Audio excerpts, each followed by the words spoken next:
Jamais fait confiance à cette histoire de l'IGF. Comment voulez-vous dans un pays qu'on donne plus d'importance à l'IGF qu'à la justice?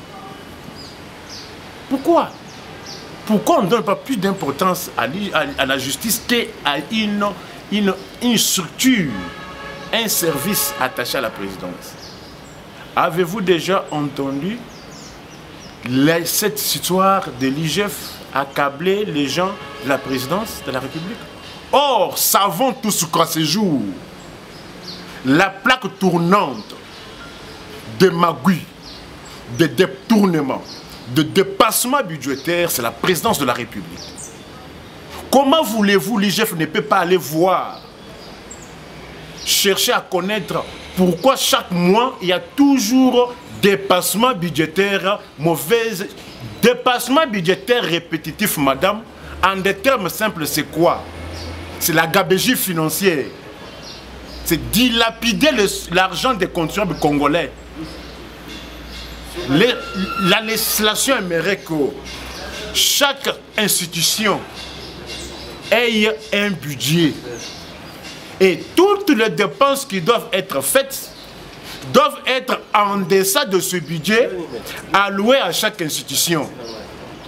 Au moment où les autres services n'ont pas l'argent pour s'acheter du papier.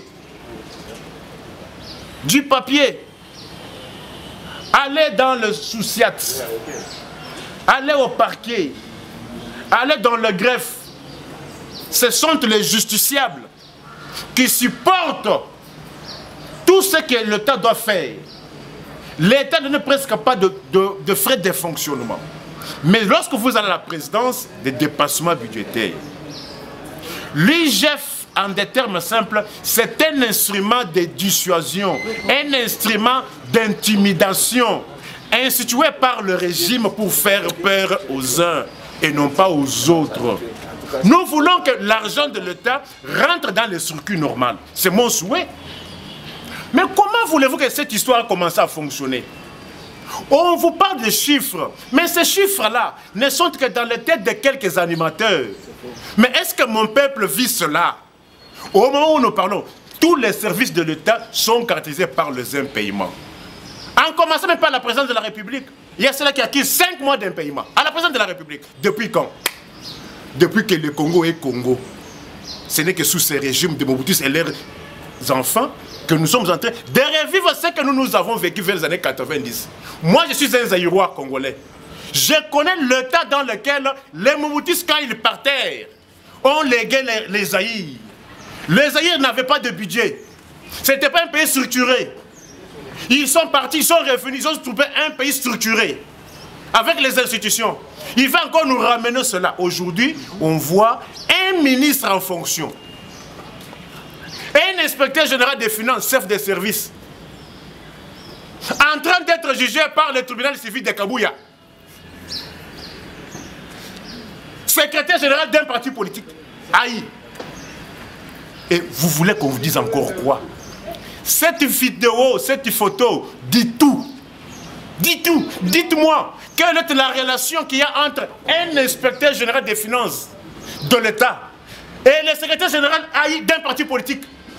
En train d'être jugé avec le ministre devant un tribunal unique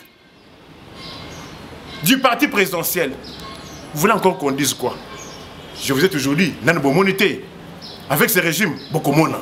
Il reste 856 jours pour qu'on ait aux élections, que les choses changent. Il y a eu une guerre entre deux au cadre d'une formation politique ou d'une tendance. Parce que je me vois mal un simple chef de service qui n'a même pas rang d'un DIRCAB ou qui n'a même pas rang pour tenir secrétaire général de l'administration publique s'attaquer ouvertement à un ministre pour une prétendue détournement qui du reste n'est pas encore confirmé par une décision de justice. C'est un élément.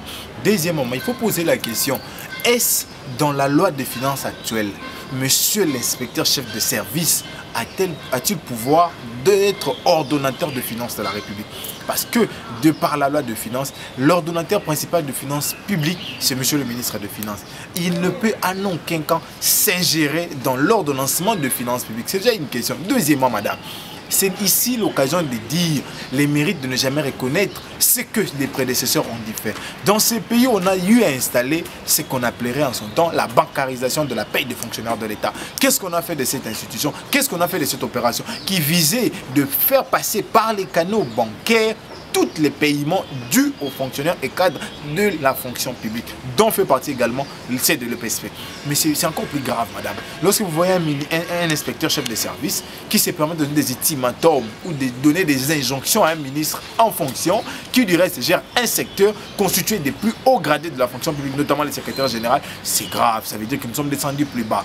La thèse de l'humiliation n'est pas seulement celle à retenir, mais la thèse de vouloir détruire les méritants, la thèse de vouloir orchestrer des discours et des tendances populistes et tapageuses, c'est bien l'entreprise à laquelle est confronté ou s'active actuellement monsieur l'inspecteur chef de service. L'économie du pays se développe lorsqu'on sait mobiliser, lorsqu'on sait être exportateur, lorsqu'on sait canaliser ses recettes, lorsqu'on sait bien gérer les finances publiques, mais lorsqu'on est dans des détournements, lorsqu'on est dans des dépassements budgétaires qui est une grave faute de gestion, lorsque l'on est dans des paiements excessifs, lorsque l'on est dans la fuite de recettes publiques, on va nullement évoluer. Et c'est là la preuve pour pouvoir confirmer à notre peuple que ceux qui gouvernent aujourd'hui, bien que gouvernant par défi, ne vont rien faire, qui vont raconter l'assentiment de son peuple. Nous appelons notre peuple à la vigilance et à se préparer pour qu'en 2023, ces derniers ne puissent même pas bénéficier d'une minute au pouvoir.